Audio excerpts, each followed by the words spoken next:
UCLA is going to keep the ball rolling.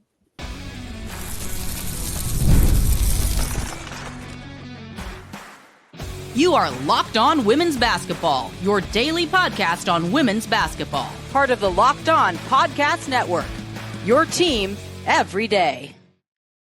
Hello, everyone, and welcome to Locked On Women's Basketball, your number one sports podcast network, free on YouTube and wherever you get your podcasts. I'm here with Golden State Valkyries radio analyst Sophia Jones. I'm Clea Butler, the sideline reporter for the Chicago Sky. And today's episode is brought to you by FanDuel. It's the last call for football and on FanDuel. And if you're a new customer, bet just $5 and get $200 in bonus bets if you win.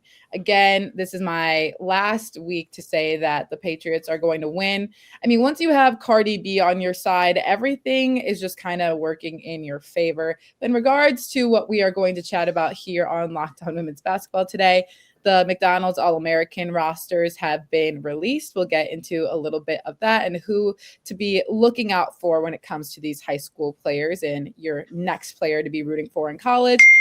Who's on top of the Big 12 as well as the Big 10 showcase coming in tonight. Some big ones, some fun ones happening. The first one we're going to get into is UCLA, who has just remained dominant. I think our biggest question mark for them, or one of their tests that we were really excited to see, was them going up against Iowa, in which they had a comfortable win over them. We've seen, I think the most interesting part of UCLA is like it's any given night that a new player is kind of having their number called. It's the consistent group of you're going to have a minimum about 4 to 5 in double digit scoring, but there's a new player that's kind of taking the lead for them every time, which makes them so hard to go up against defensively. Exactly. Last game against Iowa, it was Angela Dugalich that came off the bench, really helped to stretch the floor for the Bruins.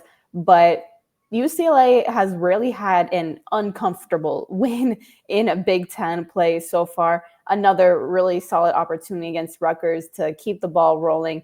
Their last game that these two teams played each other, UCLA won 98-66. So another pretty wide margin. But one thing that I'll actually be on the lookout for this game for UCLA is, well, of course, Lauren Betts. She's the main attractor for the Bruins.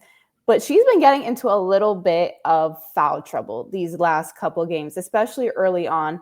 And that's something that when you have an opportunity against a team like Rutgers that you already dominated, they're a little lower in the standings, I would like to see her work on that aspect because they're going to need her when it gets really deep into March.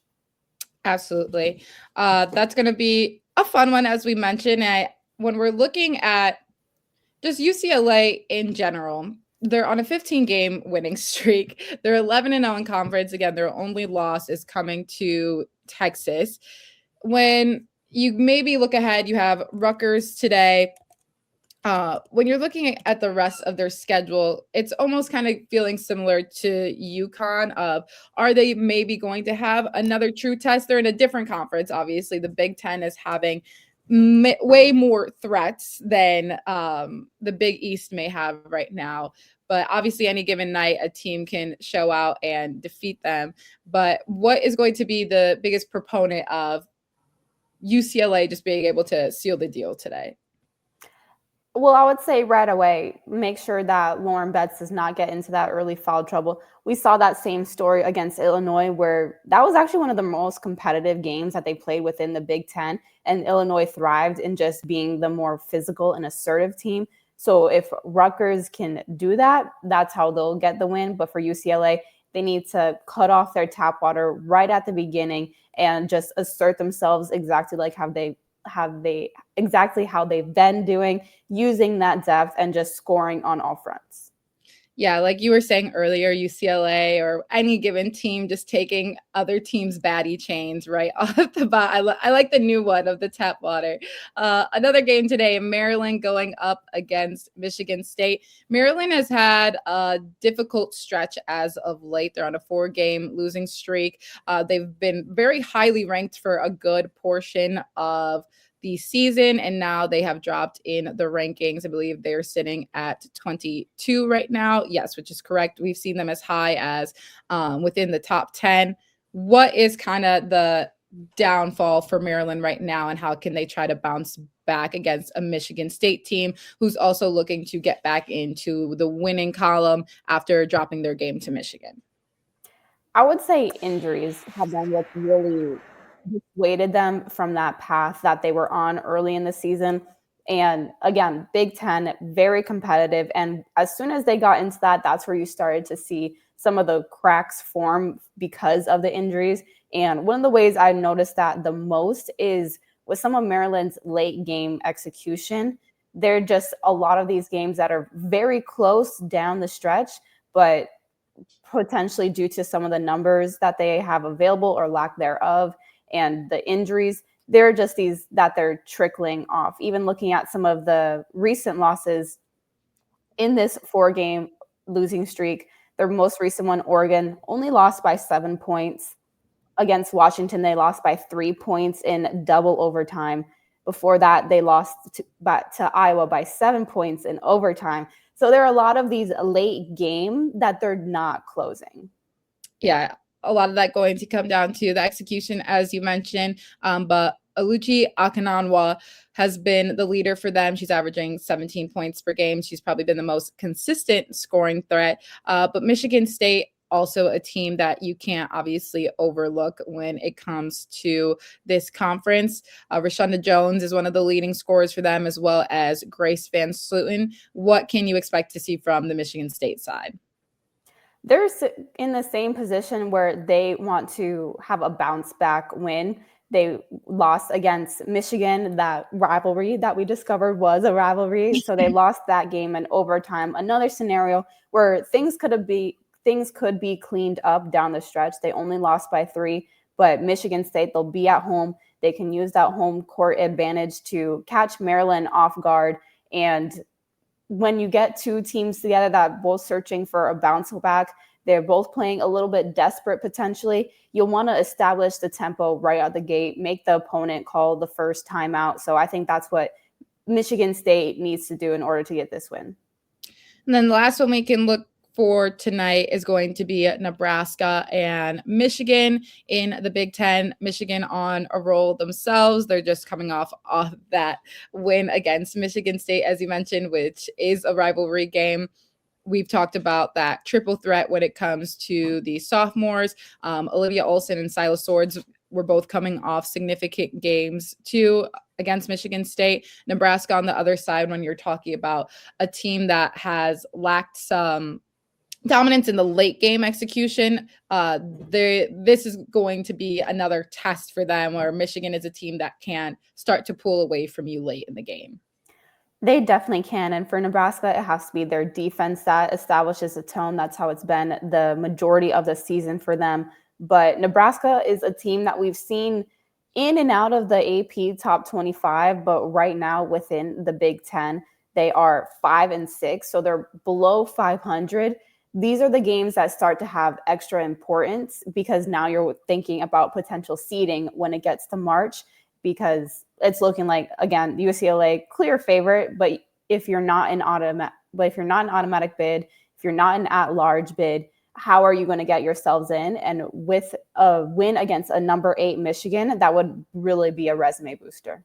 Yeah, this is going to be a fun one. Very serious, very curious to see how these all pan out, because then the next slate of games that we'll get into later in the week of what the weekend is going to look like is going to do exactly that. Right now, all these wins matter a lot when you're having this kind of almost late season push before you get to tournament time. But coming up after this, we have some Big 12 matchups to preview as well.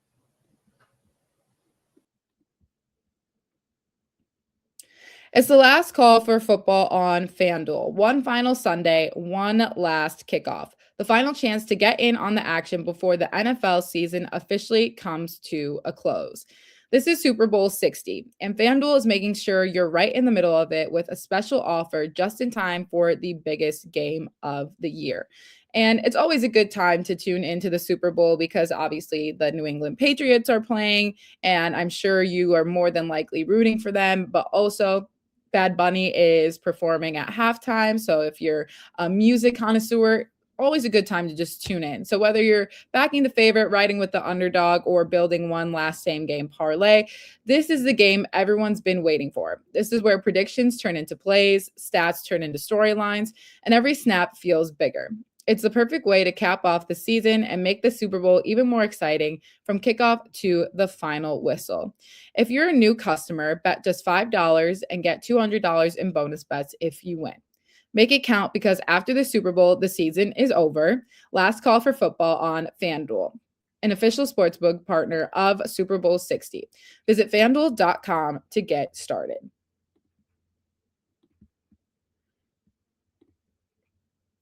Okay, TCU and Houston will be going up against each other tonight as well. As I mentioned, we're talking about the Big 12 now. TCU coming off a little bit of an up and down season, but Houston just came off their first win in conference play in general. Maybe this can give them a little bit of a momentum swing. That was a buzzer beater win for them. TCU, as I mentioned, they're coming off a loss to Texas Tech, another ranked opponent within the Big 12, who had dropped a couple of conference games, got back in the win column against TCU. But I think the largest question mark we have had for them is if, Olivia Miles and Marta Suarez aren't their leading options, even though they're both coming off significant games in that Texas Tech 1-2. I believe they both were in double-digit scoring, but it seems like they still need a little bit more depth when it comes to TCU. Houston, again, you can't count anybody out when it comes to these conferences. Houston obviously having more wins and losses more losses than wins when it comes to conference play. But I think this is a good time for TCU to kind of get that depth figured out for them a little bit more.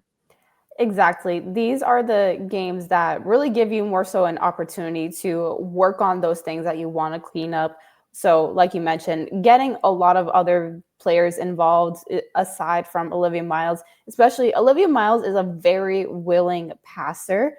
She racks up assists so well. She's got multiple triple doubles this season. So that if you play off her well enough, she'll get you the ball. And I think that's something that could continue to be improved for TCU. I think as you get into conference play and these games start to matter more and more, the opponents get tougher. That's when you start going to your primary players and just kind of let them work out as opposed to incorporating everyone else.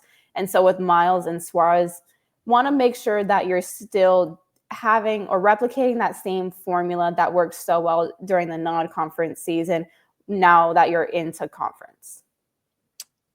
I agree with you. When we're looking at another one in the Big 12, Baylor and Cincinnati. Again, Cincinnati, a program that has gotten a good couple of wins under their belt this season too. They've been able to take down Iowa State. Baylor has been on a pretty solid roll themselves, but they're coming off of a loss to West Virginia. What's going to be key when it comes to this game, especially Baylor being one of the top defensive teams in the Big 12? Yeah, the thing that has been so characteristic of Cincinnati is the grit that they play with. This game will be in Ohio. So for Baylor, that's another thing. When you're in the home court of another opponent, you want to force them to call that first timeout and put them immediately on their heels. For Baylor, that's going to be their defense, physicality, and then offensively, of course, Talia Scott, one of the best backcourt guards in the country, especially with her scoring. And I've been enjoying seeing Dariana Littlepage-Buggs start to come around more and more throughout the course of the season. I think she really has found her stride in conference play. She's averaging 11 points and 10.7 rebounds. So she's averaging a double-double. She's 6'1", but I consider her a little bit more of a big guard because she's mobile. She can put it on the floor. That's a tandem that I think the more that you can allow that to develop, the stronger that Baylor will be. For sure. And then another one to look out for, West Virginia going up against Colorado. Again, West Virginia coming off a good win to Baylor. However, Colorado has been able to rack up some solid wins of their own. They're also a team that beat Iowa State this year. They've beaten Oklahoma State. So, and the last time, yes, they had some significant wins of their own. They're coming off an overtime win to Kansas. They're actually on a 3-game winning streak right now. They have been a team that's kind of sneaky in the Big 12, but they have a really strong performance when it comes to them playing at home. And I think that's going to be a significant part in their matchup against West Virginia. Right now, the Buffaloes are 6 in the Big 12, but the record is 6-4. The top teams right now, looking at TCU and Baylor, they're 8-2. So there's a little bit of room for them to climb up, and I could very well see that happening for them. You talk about their success at home. Well, they're 11-1 at home for the entire season. Maybe that a little bit of that elevation and Boulder could be coming into effect, but that is something that you have to take advantage of if it's at your disposal. So continue to push pace and look at running your opponents out of the gym. But West Virginia, another team that has been in and out of the AP poll as well, and they put together really solid performances when they need to get done. This is a game that could have a lot of significance because West Virginia is 4th in the standings. So with that proximity, you need to start thinking about tiebreaker scenarios and owning that advantage over the other team. Of all these matchups that we see within the Big 12, Houston, TCU, Baylor, Cincinnati, West Virginia, Colorado that are coming up tonight, which one stands out to you most that's going to be more of a dogfight than we anticipate? I would have to say that West Virginia-Colorado game, just because, again, looking at the potential stakes with the tiebreakers and standings, I think you look at West Virginia's pressure and their ability to create a lot of turnovers, convert in transition. That's a really big part of their game. But could that potentially be negated with Colorado's home edge and how dominant they've been through the energy that they get in the building? I think that will be a really interesting game to keep an eye on. I agree with you, but I also think that this Baylor-Cincinnati matchup might be a little bit more intense than we anticipate too. Cincinnati is the team that gave Houston their first win in conference play, so we could put that into consideration. However, I think back to when they were playing Iowa State and their senior Maya Perry. She's averaging 16 points per game, an assist, a steal. She scored in double figures in 20 games so far this season. She's had 7 20-point performances. She's just led this team kind of when you're talking back to a grittiness of them. Cincinnati, I think, is just a team that is going to absolutely fight with you till the very end. And might be difficult going up against the defensive prowess that Baylor has showed when it comes to going up against just ranked opponents within the Big 12, let alone maybe unranked. But when you're looking at how Cincinnati has performed in conference play, they're not at the top of the rankings by any means, but they're always a team that's coming sneakily close and has put some teams in very difficult positions trying to win by the final buzzer. Exactly. And it's just that grit and energy and hustle that they play with. They have all the intangibles. And like you said, they were the team that gave Houston their first win of conference. No one really likes to have that asterisk on their record. No one likes to be that team. So I would anticipate that they will want to rewrite that a little bit heading into this next matchup and prove that they are still a team not to be played around with. For sure. We will see how those ones go. Coming up after this, the McDonald's All-American rosters have been released. Maybe some names you know, but definitely some names that you need to be looking out for.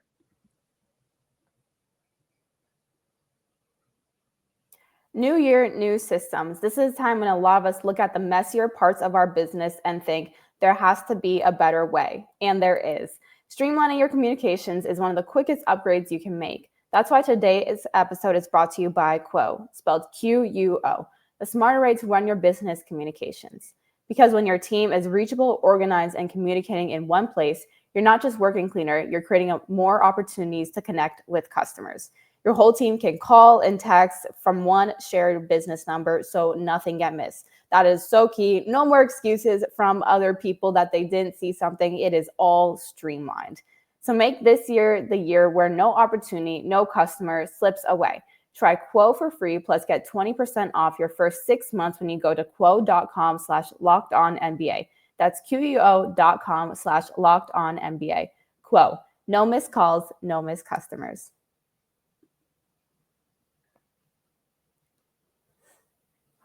There is nothing like being in an NBA arena. The crowd, the energy, the moment. Getting tickets, though, that part hasn't always been so simple. That's why Game Time has become the go-to app for scoring tickets fast without the hassle. It puts the advantage back where it belongs, with the fans. You can just pull up the Game Time app, pick an upcoming NBA game, and have tickets locked within minutes. You can also see the view from the seat before buying the ticket, so you know exactly where your money is going, something so crucial with how much these NBA tickets are costing these days. So take the guesswork out of buying NBA tickets with Game Time. Download the Game Time app, create an account, and use code LOCKEDON for $20 off your first purchase. That's code LOCKEDON for $20 off. Download the Game Time app today, and remember, it's gametime.co, not .com.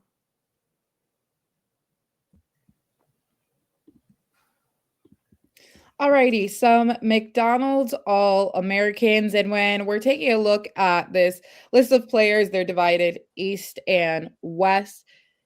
Where they are all attending school after this is a very impressive list. You have a USC, UConn, North Carolina, Maryland. They're basically all going to top 25 programs.